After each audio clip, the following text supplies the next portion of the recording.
Other organizers or panelists on the line. When you are ready to begin. Today we're going to talk about the implementation of a Snowmelt algorithm in GoldSim.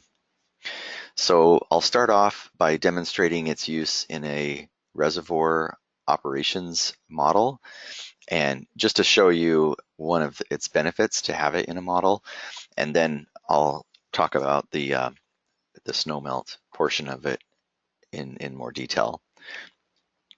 So if you've been to our model library, maybe you've already seen that we have a model up there for simulating snowmelt runoff, and that one was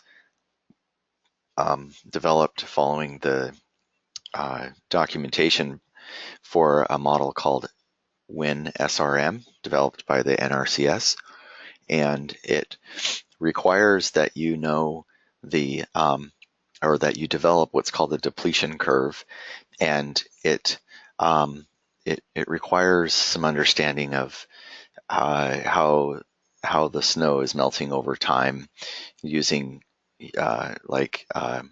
aerial photography or some sort of infrared photography or mapping data in which you can see the transition over time of how the snow-covered area is changing.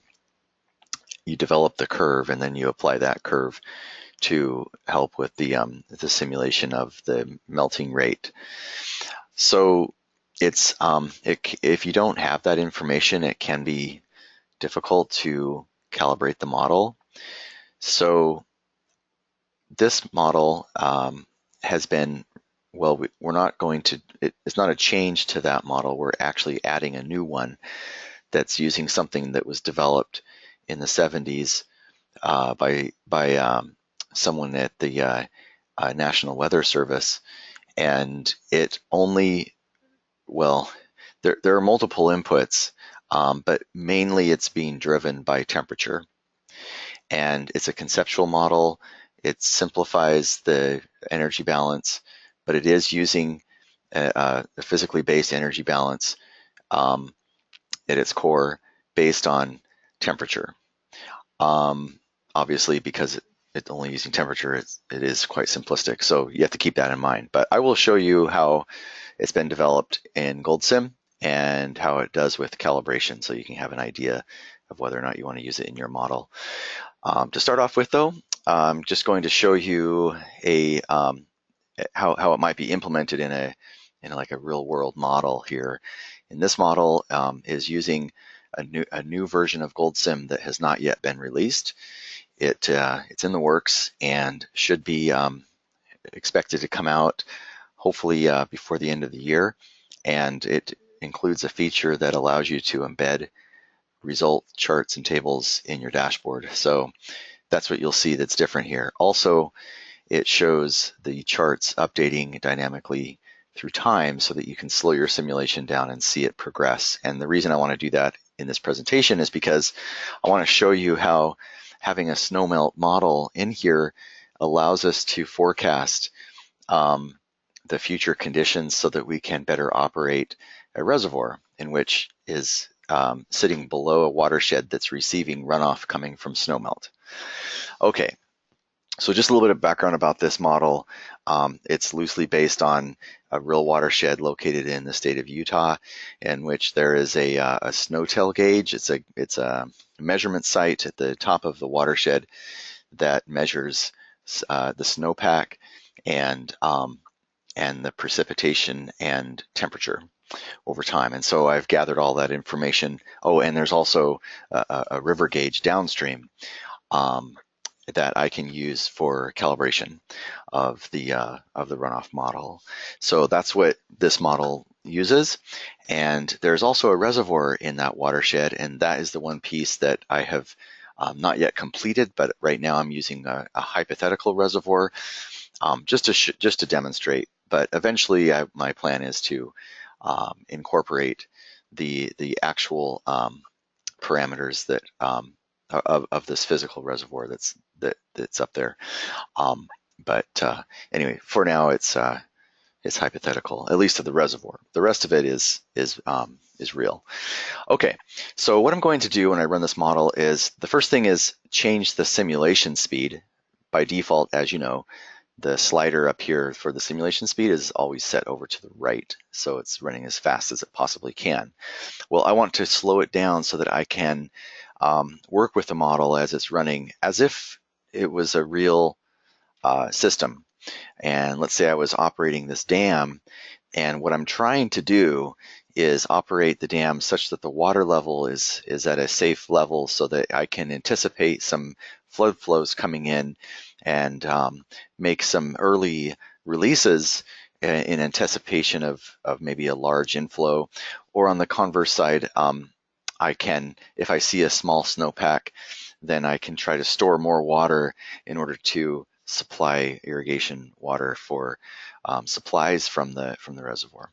And that's kind of the fight with a reservoir that's being operated for multiple uses, in this case, flood control and water supply at the same time. So let's go ahead and start running it. And what you'll see here is that there are two charts. The top one, I'm going to pause it. The top one is showing temperature in this thick gray line, and it's also showing the snowpack in terms of snow water equivalent. That's what SWE is in the red, green, and blue lines. So far, we haven't had no contribution to the snowpack at this time, but it's early in the season. On the lower graph, it's a plot showing the state of the reservoir, mainly this blue line being the water level currently. And you can see right now it's at about a little less than 20 feet deep. And below that is this black line, and that is the guide curve. We need to try to manage water level around that curve in order to supply enough water for irrigation, and also allow for enough room in the reservoir for flood inflows. Now, that line is based on average conditions, so we need to allow ourselves to have some leeway with that line based on what we see in the snowpack, and that's what we're running this model for. So far, what we see is that it's dry, obviously.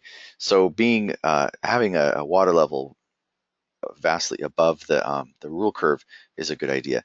Also, keep in mind that this simulation we're doing it's using Monte Carlo, and I've also unchecked this box here next to repeat sampling sequences, so that I don't know, I can't predict what will happen here. It's a good way to prevent your model from, if you're doing an operational like a real-time simulation like I'm doing here in slow motion, it would be good to uncheck this in some cases, because it means you don't know what will happen next. If you have this checked, it means every time you run, for example, realization number 1, which is what I'm doing here, realization 1, the stochastics will always sample from the same location in the distribution on that one realization. It is doing random numbers, but every time you do realization 1, it's always going to be the same, right? Every time. In realization 2, it'll be random from the previous, but it'll always sample that way every time you run realization 2. So in order to run a simulation in which you have no idea what's going to happen, you would want to uncheck this box. And that's what I'm doing. So in my earlier presentation this morning with the first group, it was a totally different run. And now I'm doing another run. I have no idea what will come about here. Okay, so I'm going to continue this. And as we go along here, you see that we had some rain, a little tiny bit, but it melted. And now you see that the snowpack is starting to grow. Right now we're at 2 inches of water equivalent in the snowpack. That's not very much, so I'm still not worried that our water level is above our guide curve. So we'll go ahead and continue. And we'll just keep going here for a ways. And you see the temperature is dropping. So if we get any more precipitation, we'll just instantly build on that snowpack, which is what's happening here. By the way, this temperature is the 5-day running average. The reason I did that is mainly just for visual purposes. The line is jumping around a lot, and it's hard to see what's going on unless I give it a running average like this. And the reason I want to see the temperature is just so that I can anticipate whether or not we might start seeing some melt occurring. And if we do, I want to make sure that I'm ready for that in the next coming days in the simulation. So far, I'm still above the guide curve. I kind of want to be that way because it's looking like a dry year. A wet year would be above 10 inches in this case. And so I want to make sure I'm above the curve because I want as much water as I can in here in order to provide water for the irrigation uses. So I'm not making any changes so far. All right, so we keep running it.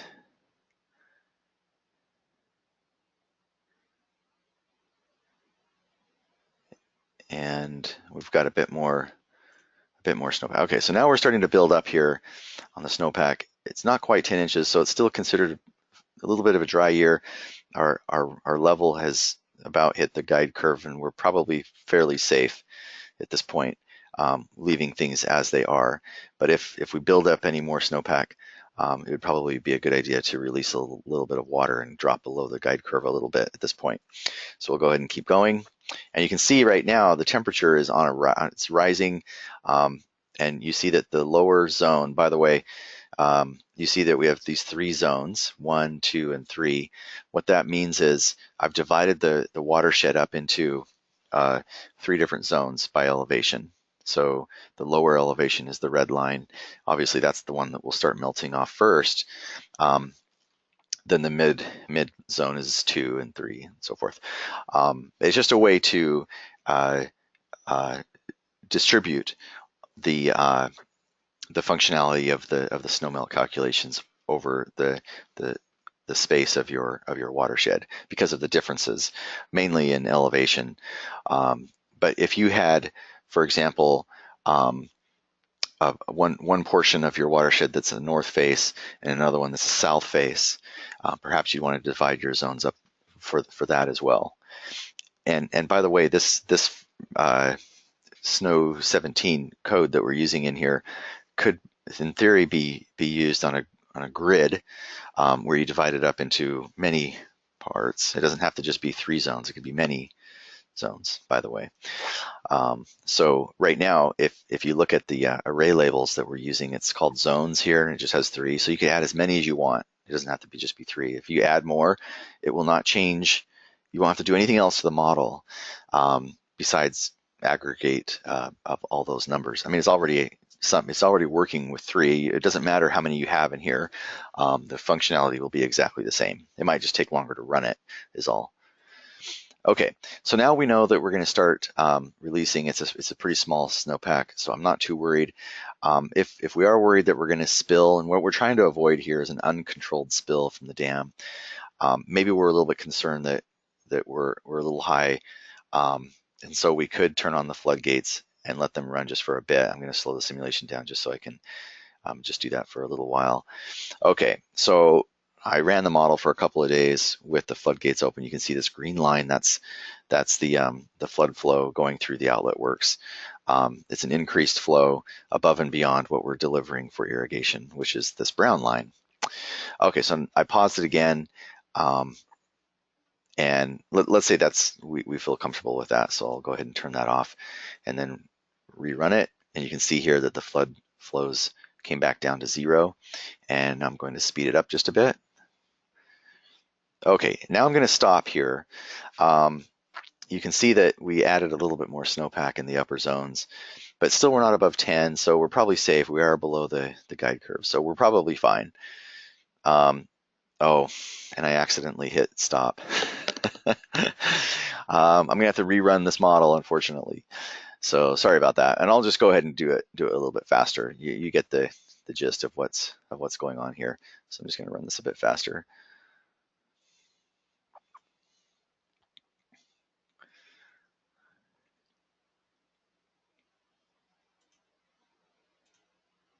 I'm going to click that away. Okay.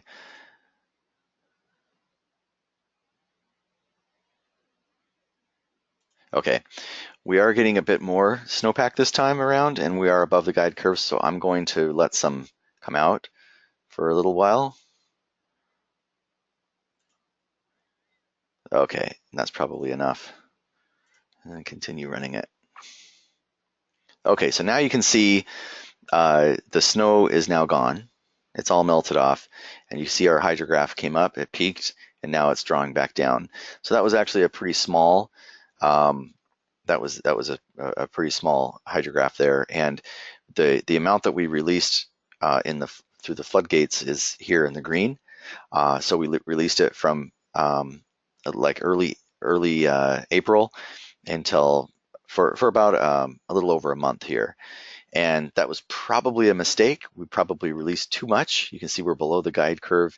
Our hydrograph has dropped down below the point at which our demands are being met. So our water level is not going to come up anymore.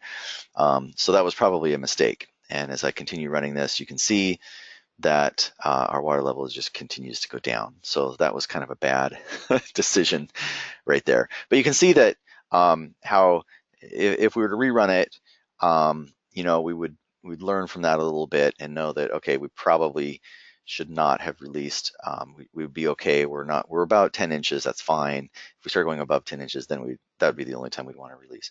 Anyway, as you can see here, it's not something you'd want to do for many runs this way. It's really just more of an educational exercise. And once you understand how the effect of snowpack is correlated to your reservoir inflows, then you could simply automate this. You could have GoldSim do the opening and closing of your floodgates for you, and then just run many runs and see how it performs. So you could do something like that. But as just an educational exercise, I wanted to demonstrate that, which is kind of nice that you can run it in slow motion and make changes to your model while it's going. So anyway, we could do that a few more times. It's kind of interesting to do. I probably spent too much time last night playing with this. Anyway, so that's kind of how it's being used in a model, and so you can kind of see it will help you to have a Snowmelt model if you're trying to forecast or look at the future state in the next few days of how to operate your system. So it's kind of nice that way. All right, so let's talk about, first of all, how this model is built. This model comes from our library. Those of you that are new to the library, let me just point that out to you real quick here. If I go to what's called our Help Center, then you'll see that there's a button here for the Model Library Applications. If you click on that, then go to Hydrology, and what you'll see is we have many models in here. One of those is a reservoir operating with multiple pools, and we don't need to find it in here, but you'll be able to find it there. Also, we have what's called the WGen weather generator model, and the AWBM model. I'm also using that one to calculate the runoff. And then, of course, the Snow 17, which is calculating the snow melt and the excess water from the snow melt. So let me go into the model itself and describe what's going on. So here is the reservoir. It's called Reservoir with Multiple Operating Pools. So you can find that in our library. And what that is essentially just the reservoir component with the calculations or the functions for calculating flood and spills. What I mean by flood and spills is there's an outlet works that looks like what's in this diagram here, like an orifice, and you have a gate that opens and closes that based on certain conditions. In our runs, we're manually operating that because we're running the model slow motion, but you don't have to do it that way. Essentially, though, it's just an orifice. Water flows through it, so that the water level does affect how much water we can get through that pipe. It is actually calculating an orifice equation based on the current water level. If you go in there, you'll see how we do that. So it's called controlled flood discharge down here. That's how we're calculating that one. And then we also have the uncontrolled flow over the spillway, which is up here based on the Weir equation. So all of this comes with that model you can download from our website. The important parts here that I want to talk about mainly are the climate and the river inflow. So let's first go to the climate. In there, this is a model that you can download from our website. It's called the WGen Stochastic Weather Generator, and this is from the Fortran code. It's not obviously we're not linking to any Fortran code, but it's rebuilt using GoldSim elements. but it was originally developed by the U.S. Department of Agriculture in 1984. And I have been able to validate it against the Fortran code. So we feel pretty comfortable about this. If you ever have any questions or problems, please do let us know. But it should be working pretty well. And when you download it from our website, you'll see there's all the documentation in there, which I've kind of removed from here to just simplify this model. But you'll also see that I have validation and also a calibration in that model, so you can kind of check it before you actually use it yourself there. Anyway, the purpose of this model is to generate, just from some basic inputs, some basic statistics, it generates a stochastic series, time series of rainfall, temperature, and radiation. All of these things can be used to drive the rest of our model. It can drive the precipitation, obviously, and then also the temperature, which can be used to drive the snowpack accumulation and melt. And then also the radiation, which is used for calculating, the temperature and radiation are used to calculate evaporation and the water demand in this model. So it's all kind of nice that this one generator, which is a stochastic generator, by the way, it generates randomized parameters, these time series outputs, using this model, which is nice. Now, it's not just totally random. We are basing this information on historic data. So, and there's a whole process. You can read about that. That's not really the purpose of this presentation, but just know that these the time series that we're building from this WGen model are not completely random. They are actually based on a real site where we have measured data that we can base it on. Okay, so that climate data container is what houses all of that, which generates the time series that we need to run this model. So if you go into the river inflow data, this is where we are calculating the snowpack and the resulting hydrograph, inflow hydrograph. So if you come over here to the left side, and this does need to be cleaned up a little bit here. Let me just move a couple of things initially here. There are some things that I was doing just to do some checks and so forth that don't really need to be in here. Yeah, anyway, that's probably good enough. So over here on the left, you see where it says Snow 17. This is a script element. And I built all of this in the script element mainly because the functions that are in there are doing a lot of variable reassigning. And that is a little tricky to do with plain GoldSim elements. You can do it. It's just that you have to use discrete changes. And I didn't want to mess with that. Maybe I could have cleaned it up to make it look good, but in the interest of time, I thought it'd be faster just to put it all in a script. So it is a sort of big script. If we look at this, it's got 150 lines. So it's pretty long, but it works, and it's pretty fast, actually. We do have a Python implementation that I will also show you.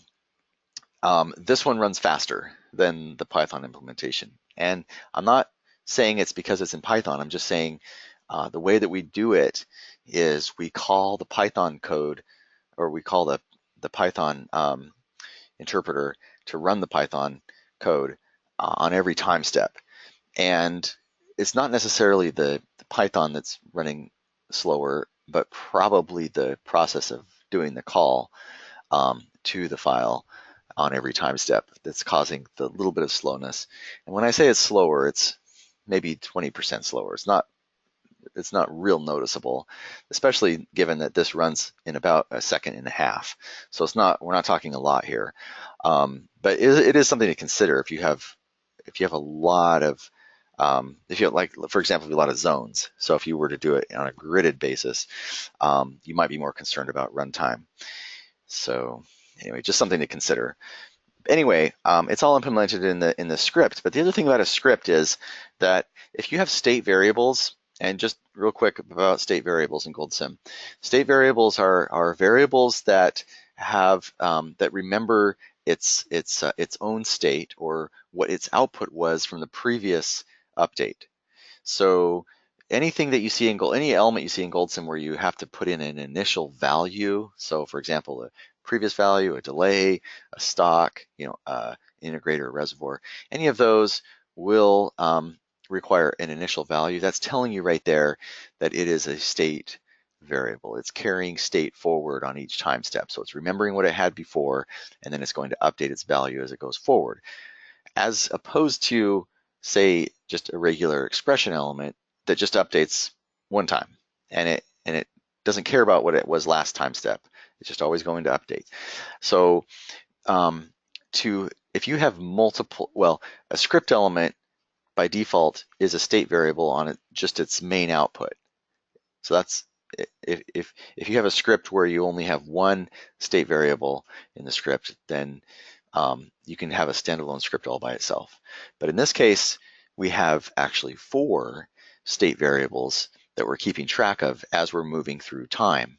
One of those is the amount of water in the snowpack. That's this W_I factor right here. And then also the deficit, which you can read about in the documentation of this. But essentially, we have these 4 state variables, and the only way to carry those forward, if you have multiple state variables, is to expose them on the outside of the script using previous value elements. That's what these are doing out here. It's essentially just a way to walk through time and refer to its value that it was before we go to the next time step, essentially. Also, an important aspect of this model is that it has to be running on a constant 1-day time step. If you want to do something different than that, you'll have to modify the model. But right now, it's just set up to run on a 1-day time step with no inserted time steps. So that means in your simulation settings, your advanced settings, you want to make sure this is unchecked right here. Okay. All right. So then what we need to do, so what this Snow 17 model does is it calculates what's called excess water. So that's any rain that lands directly on the ground and also any snow that melts. But the combination of those two things is what we call excess water that needs to be routed through the watershed and attenuated.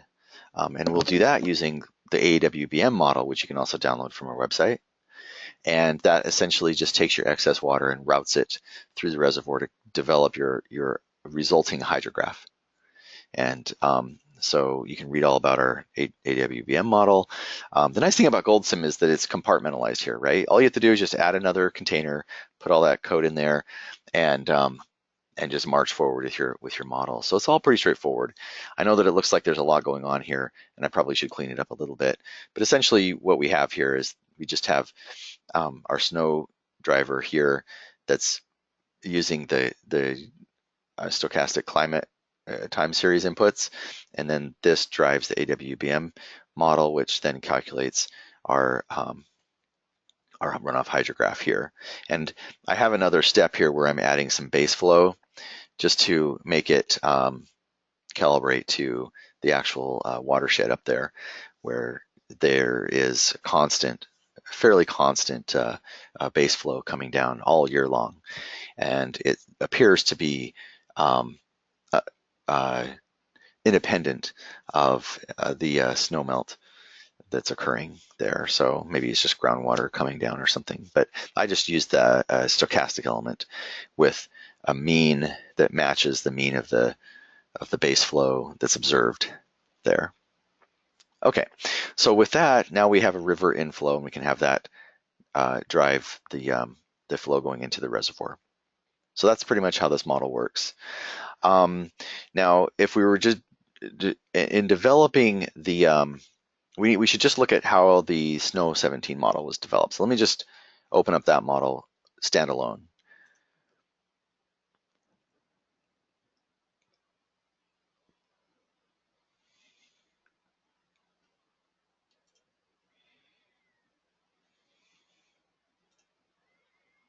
Okay. So now the model that I post on our library will probably not include the AWBM, but I put it in here because I wanted to calibrate the model to the actual runoff coming out of the watershed, since I have that time series of measured data available. I added that in there, but this is just so I can make sure that it seems reasonable in what we're calculating. Also, I use there's a Python implementation of Snow 17, which, by the way, I can show you that. Snow 17 Python. So you'll see that here, and you can read about the code that this person is developing. There are actually multiple developers contributing to what's called this. It's under this Tonic GitHub, and there are multiple hydrologic-based models, mainly coming out of University of Washington, that you can look at. But one of those is this Snow 17. And so what I did is I built this in GoldSim, but then just compared the results to what was done in Python. And so that's kind of how it was developed. And it does match that. So then the next step, after I just validated the code, the next step was to see how it performs against actual measured excess water outflow and snow water equivalent, which are the main outputs of the Snow 17 model. The only way for me to really check the excess water, because that's not really measured in the watershed, but the downstream river flows are being measured. So that's why I had to add in the AWBM model to calculate the resulting hydrograph so I can compare that with a measured flow. So let me go ahead and run this. So as you can see, it didn't take very long to run. It does run for, I think, 10 years. Let's see, yeah, 10 years. And the runtime, if I want to see that exactly, it took 1.8 seconds to run this. So just kind of keep that in mind when we compare this to the Python implementation. All right, so the main output here that we want to look at is the snow water equivalent. And when I look at this, I see that the gray line, the gray dashed line, that's the observed snow water equivalent. You can see that it's kind of, we're not quite matching it all through all these years, but there are some years that look pretty good. And the one that we want to compare is the green line. That is the zone of the watershed that is at the same elevation as the Snowtail site. So that's the one that should be matching. And you can see the first year, 2005 works, and 2006 work very well.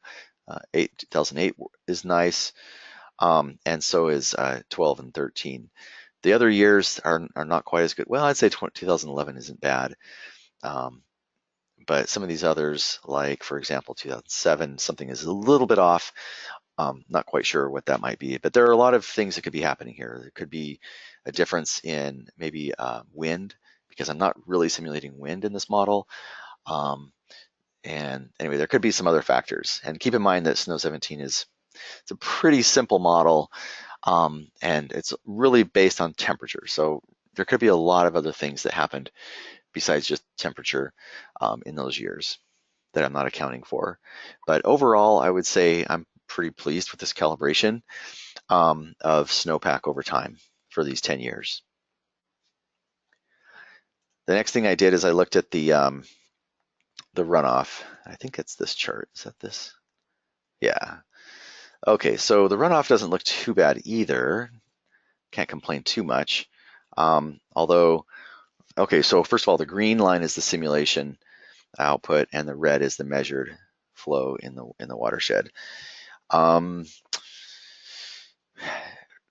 Obviously, I'm making a big simplification here in the model by assuming that I'm dividing up this watershed in just 3 main zones. It's a 20 square mile watershed. It's pretty big, and I'm dividing it only up into 3 zones. Perhaps if I divided it up into more zones that took into consideration maybe the aspect, the slopes, and more elevation changes in this watershed, that maybe I get a better result here.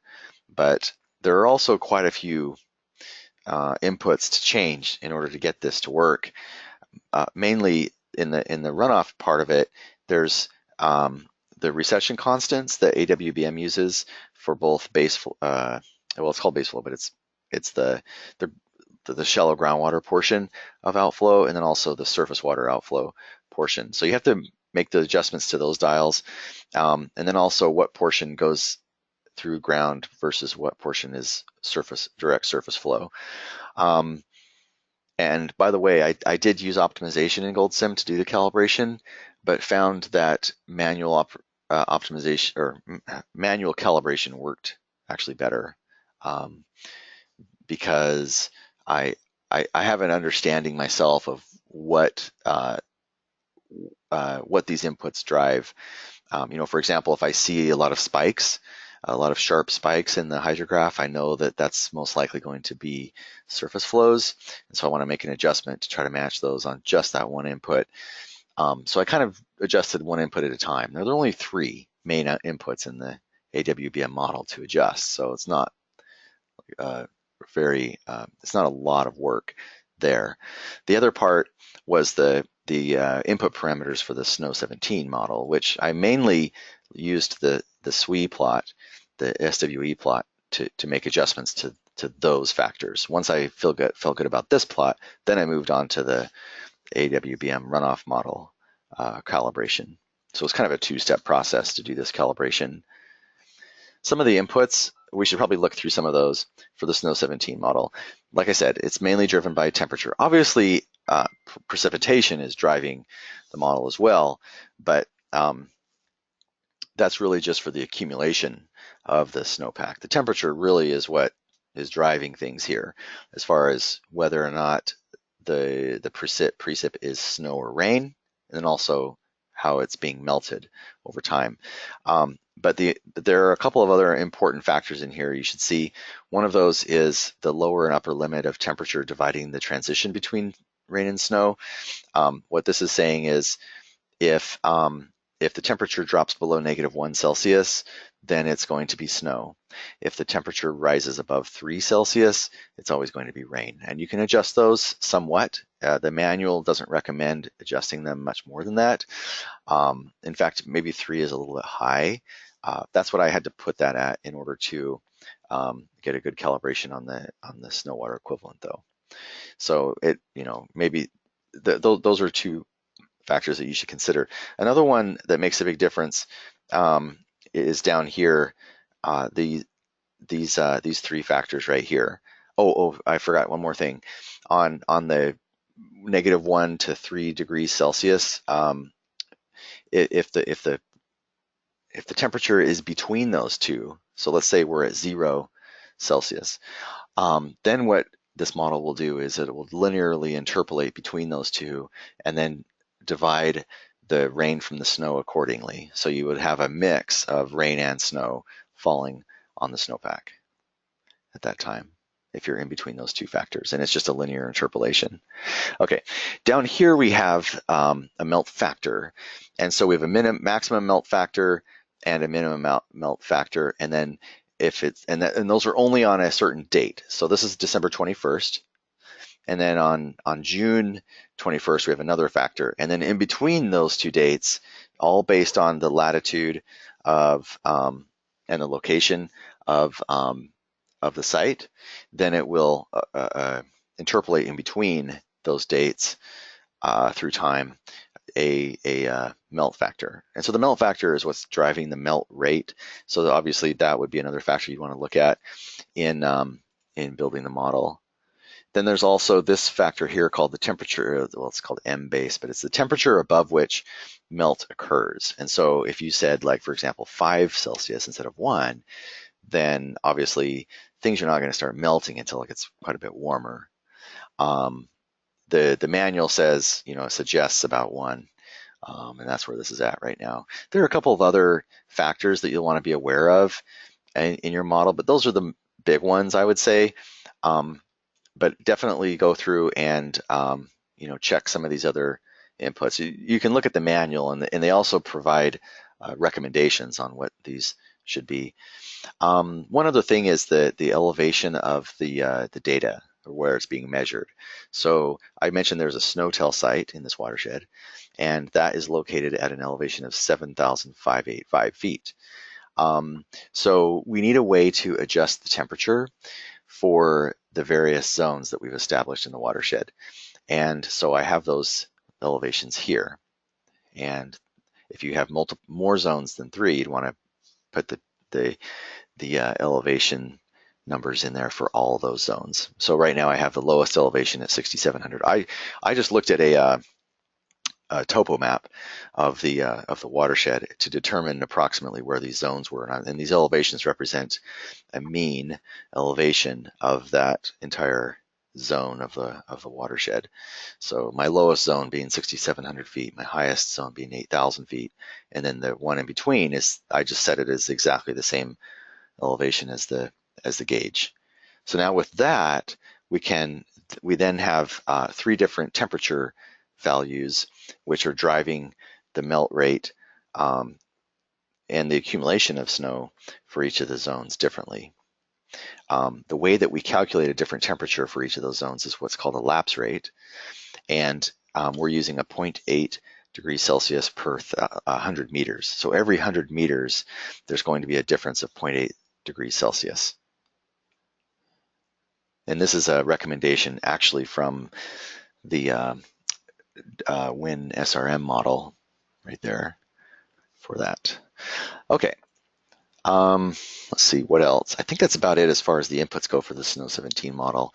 And again, the main outputs are then the excess water, which is the combination of just rain directly from the rain input, and then any of the melt coming off of the snow, off the snowpack. Though that combined becomes our new excess water, which drives the runoff model. Okay, so now we've got a little bit more time. Let me go ahead and just show you real quick the Python implementation. So it's essentially the same thing that we're looking at, but instead of a script being inside of GoldSim, you're just going to see what's called an external element, which refers to the Python code.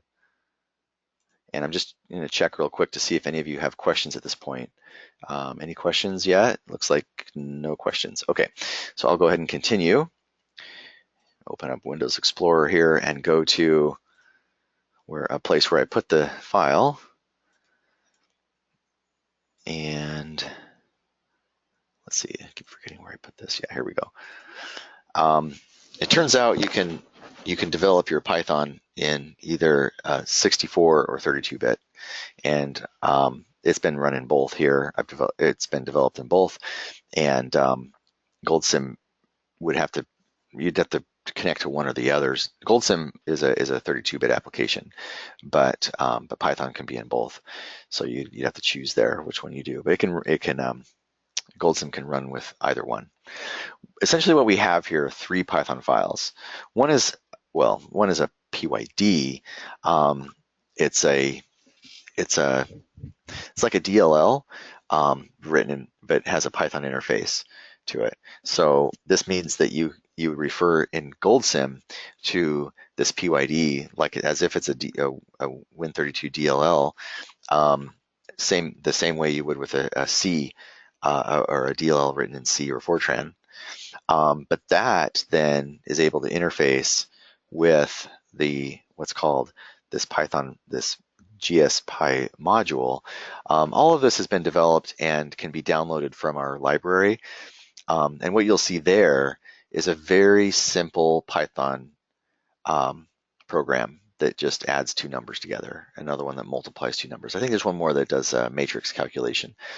But essentially, it's all the same. The interface is the same. The configuration is the same as what we're using here for the snow model. The only difference is we have a much larger Python program that is being connected to that module. And that's right here, the Snow 17 Pi, which is downloaded from the website that I showed you from that GitHub repository.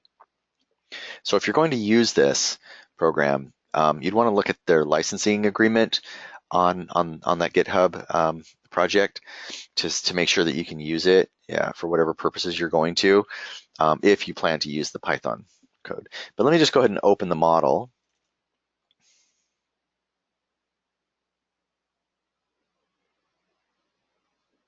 All right, so here it is. Same thing. It's just that instead of the script element in GoldSim, we've got just an interface here. So you put the inputs in, and you can see here we have precipitation and average temperature. We also want to input the time because GoldSim is going to make a call to that function on every time step. So it needs to know what the current time is in the Python code. And then it's going to output the same thing, the snow water equivalent and the excess water, which is, we're calling this outflow, but it's the excess water output. It still needs to be run through the rainfall runoff algorithm after this point. Let's go ahead and run the model. Let me see if this is also 10 years. It is. So we run it.